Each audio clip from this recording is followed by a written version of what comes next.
Have you ever been certain your telephone would ring in the next 10 seconds? Or have you ever walked down a strange street and had the feeling that you knew what lay beyond the unturned corner? Yes? Then you've had a brief encounter with the world of the unknown. You are ready for the actual human experience that follows.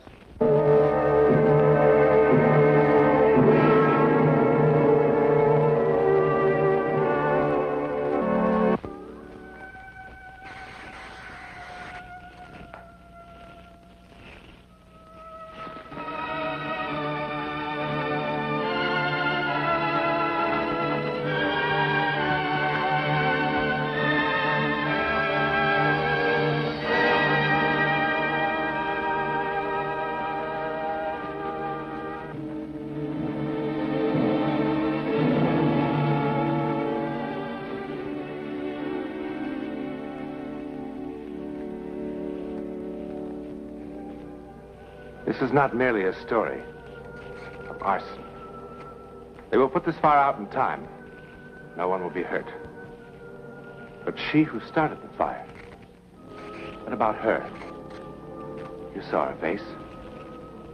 She is not merely an arsonist.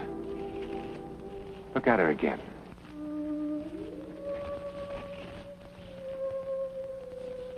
$11 exactly the same time as before, but many miles away.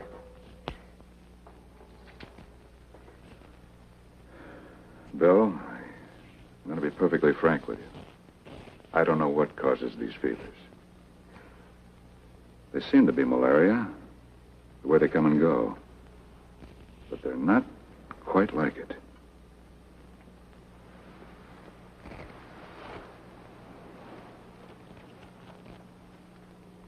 She'll be fine in the morning.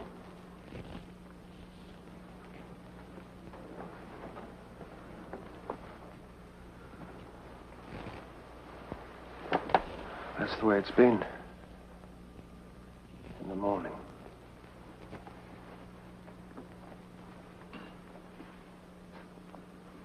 She's already past the crisis.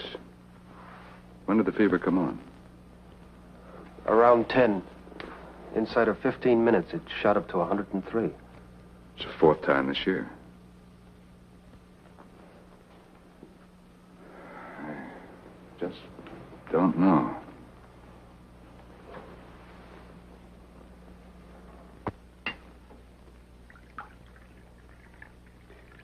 Oh, dear. Another fire. At Leeburg this time. Fortunately, all the kids got out. Building was pretty well destroyed, though. Why, that's the fourth one this year, and they all seem to happen in the same sort of place. The last one was at a girls' school, you remember? I'd be willing to bet the same firebug's responsible for all of them. Well, now, how could that be? The girls' school, well, it was just on the border of Canada, and Leeburg is, well, it's only 2 hours from New York City. Yeah, hide it someplace. It always upsets her to read about these fires.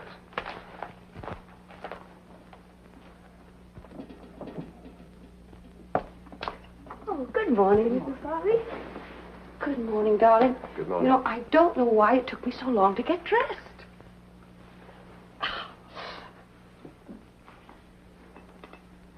Well, such long faces for such a lovely morning. Well, you look so well. I declare I don't see how you can. Now, Mrs. Harvey, I do not want to hear another word about last night.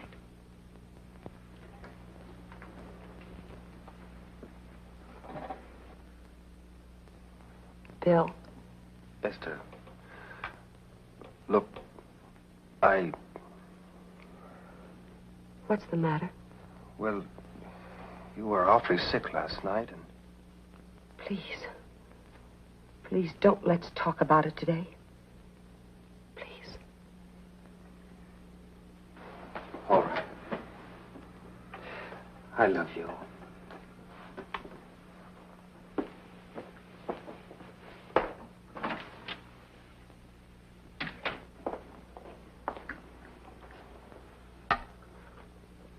Oh, thank you. Where's the morning paper? It didn't come this morning.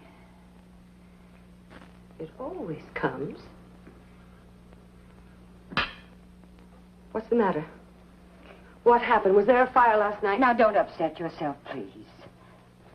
What did you do with it if you burned it? No, all right. Don't you tell him I told you. And please don't let it bother you. It's no concern of yours.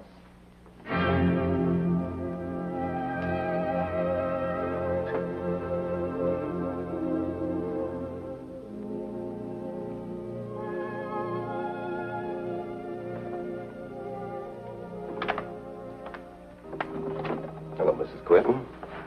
Hello, Chief Wilson. It's very good of you to be so prompt. You said you had to see me. Yes. Won't you come in, please? Thank you.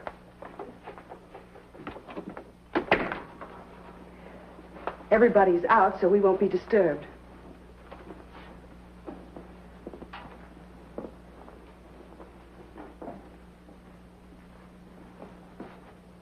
Would you sit down? Thank you very much.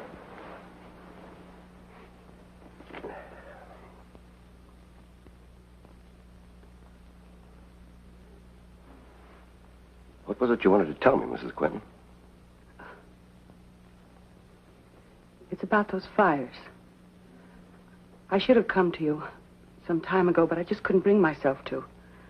But now, I'm afraid that children might be burned to death. Oh, you mean those orphanage fires? Yes, they are terrible, but thank God they're nowhere around here. But they will be. Because she will be here. Who? My sister, Emily. Oh, no, Mrs. Quentin. I know that she is the one that's responsible for setting all of those fires. How do you know that? I know. Because I can feel her mind working. What do you mean you can feel her mind? I always knew what she was thinking. You see, we're identical twins. I haven't seen her since we were 10. But I know what she's thinking. I see.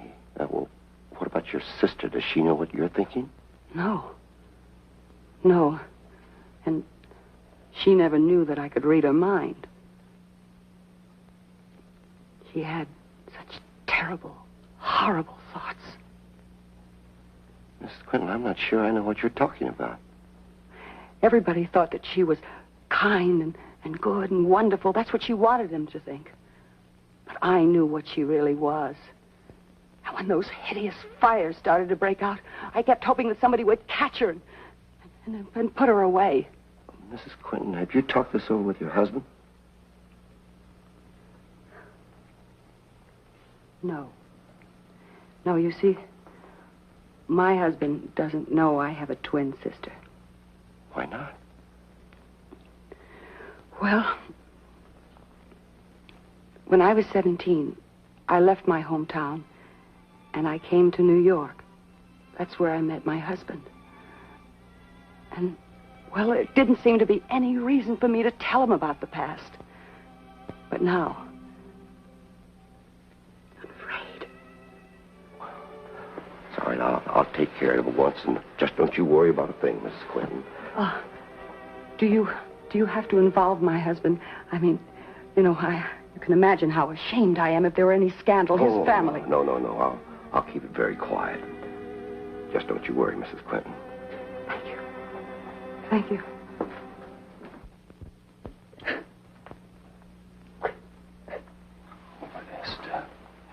Esther, please. I knew he'd go straight to you. I should have known he'd do it. But I can't help it if he doesn't believe me. Bill, you've got to do something. You've got to do something to stop her. You must, before it's too late, you must do something. I'm sorry. I am sorry. I should have told you a long time ago. I know it. I am sorry. But Esther, we don't even know where Emily is. But she was in Leeburg last night. That's where the fire was, wasn't it? Mrs. Quentin, please, listen for a moment. If it's true that you know what your sister is thinking. If it is true, I swear to you that it is true. And working on the theory that you have a sister named Emily. You don't believe that? Well, it's hard to believe. You've never mentioned her before.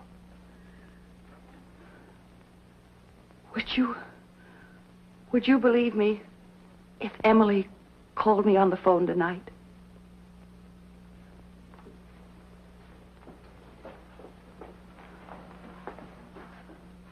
I can will her to call me.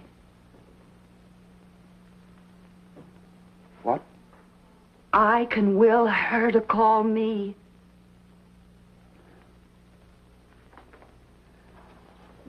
I can.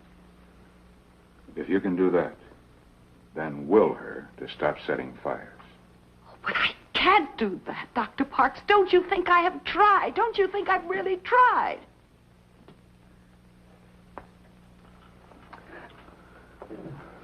Bill, you don't believe a word I've said, do you? Well, darling, first you say that you can will her to do one thing, and then you say that you can't will her to do something else. But don't you see? I can't change what she really is. Emily is evil, Bill. She is evil. Oh, you think that I'm all imagining this, don't you? Don't you think that? No, you're worn out from the fevers.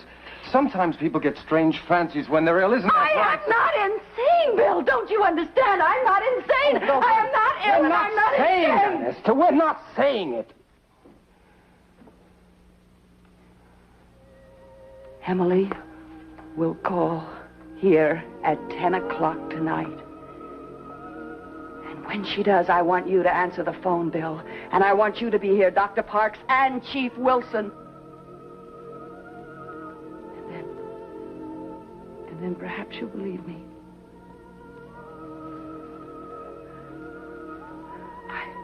I hope it won't be too late.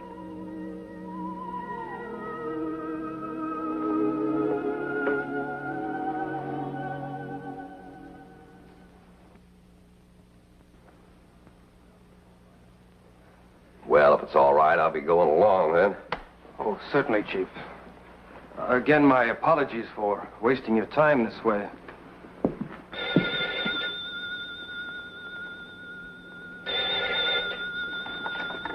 Hello? Hello? What? Gainestown, New York calling. What? Yes, this is the Quentin residence. Hello?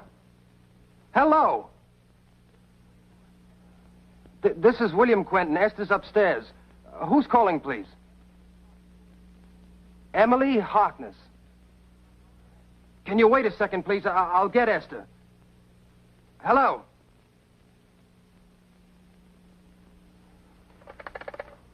Central, we were cut off. Oh, thank you. She hung up. What did Emily say? She said, "This is Emily Harkness. Is Esther there?" When I asked her to wait, she laughed in a strange way and hung up. Bill! Stop her. Stop her. She started another fire Esther, again. darling, we just spoke to her on the phone. No, it's a convent school this time. It's in the back. It's spreading all through the building. We just Stop her. Listen to me. We just... Leave her again, Bill. Take her upstairs. Vernon, stop her. Vernon, stop. Come on.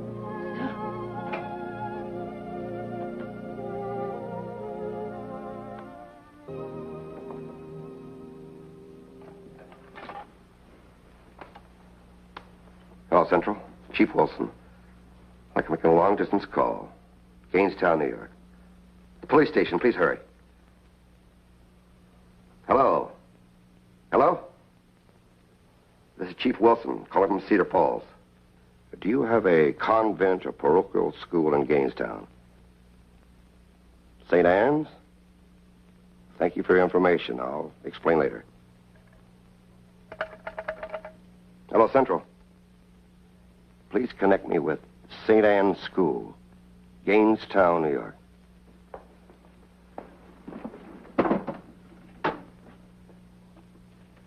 Hello, St. Anne's School? Yes, this is Sister Agatha speaking. Cedar Falls? Police chief? No, I wasn't asleep. What can I do for you, sir? Have you had a fire there this evening? A fire? Certainly not. Wait just a minute.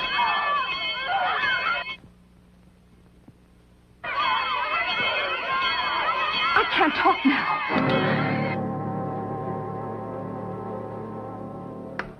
What happened? There is a fire. I heard people yelling. I heard the bells. I'm going to get action on this right now.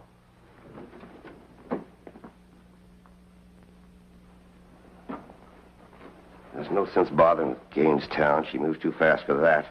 She must live somewhere. Your wife said she hadn't heard or seen her for some time, but other people have. Where did Mrs. Quinton used to live? Waterville. She was raised in the orphanage there. I'm off there right now. Bill, please tell me the truth. Did anything happen last night that was bad? I mean, I'm not talking about the phone call from Emily. Everything's all right. Try to eat something, dear. I'll try. Mr. Quentin, Chief Wilson. Oh, yes. Esther.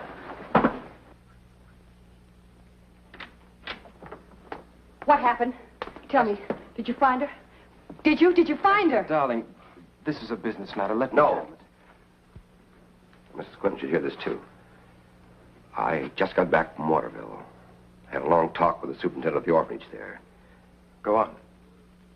Mrs. Quinton did have a twin sister, Emily, all right. They shared a room together when they were kids. When they were 10 years old, there was a fire in that room. Emily died in that fire. She didn't. I tell you, she didn't. She didn't die. She didn't. I'm telling you that she didn't. No, she didn't. No. Bill, listen. Now, you talked with Emily on the phone. And Dr. Parks, you heard him. And so did Chief Wilson. Now, you can't deny that, either of you. Can you? You can't. You just can't deny that you heard them. And wouldn't I have known if my very own sister were burned to death in a fire? Esther, darling, for heaven's sake. I remember that fire. The curtains, they were ablaze. And they caught fire to a dress. And she was burned, but she didn't die. I tell you that she didn't die. I tell you, she didn't die. She's getting strong. She's getting stronger. Please, you've got to stop her. Stop her, please, Bill. Will her to come here. Oh, Bill, do you believe me? Yes, darling, yes. You do. You believe Will her to come here. Yes. Bill, what are you doing? You're losing your mind? She did call, Doctor. Somebody called. Somebody called at 10 o'clock, just as Esther said. And that somebody said she was Emily Harkness.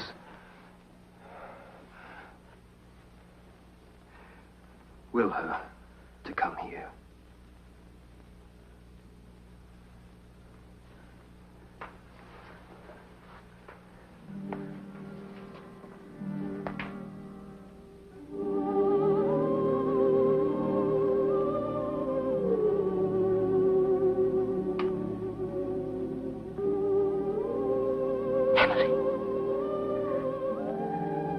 Emily, take the train tonight. Emily. The train. I'm sorry I kept you waiting. How's Mrs. Quinton? She'll be all right. Once we find Emily and put her away. But I told you that I don't Emily... care what you told me. Emily Harkness did call here last night, and there was a fire in Gainestown. The superintendent in Waterville must have made a mistake in the records. It wasn't a matter of just checking the records. The man was there at the time. He remembers the girls well. He remembers what happened. So does my wife. She said that her sister did not die in the fire, and I believe her. I didn't just check with the superintendent. I checked with 3 other people who were there at the time. They said that Emily was a sweet, lovable girl. And that her sister, your wife, was insanely jealous of her. They didn't say that Mrs. Quinton started the fire. It may have been an accident. May have been an accident. What are you trying to say? All I'm trying to say is, after it happened, Esther went into a high fever. She was out of her head for quite some time. After she got over it, she never mentioned her sister again. The folks at the orphanage thought it was better that way. I prefer to believe what I heard last night with my own ears. Good night, Chief.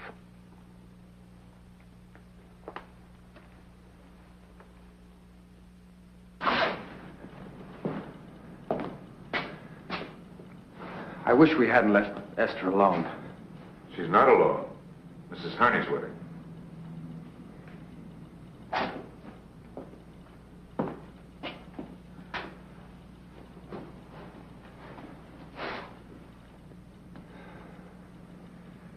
It's warm in here. There it is.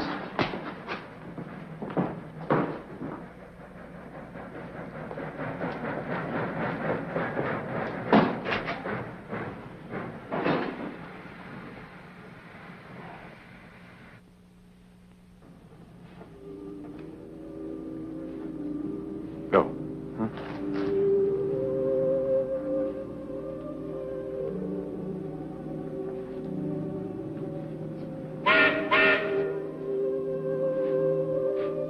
Emily? Emily?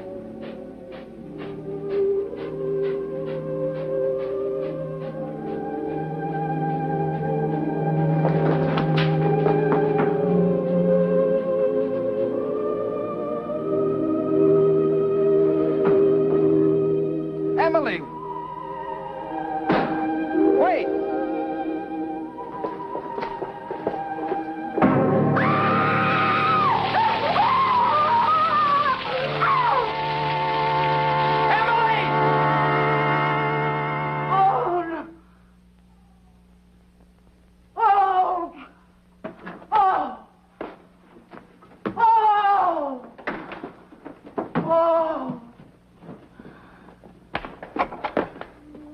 Esther? Esther? Esther? Oh! She's burned. She's burned. She's burned.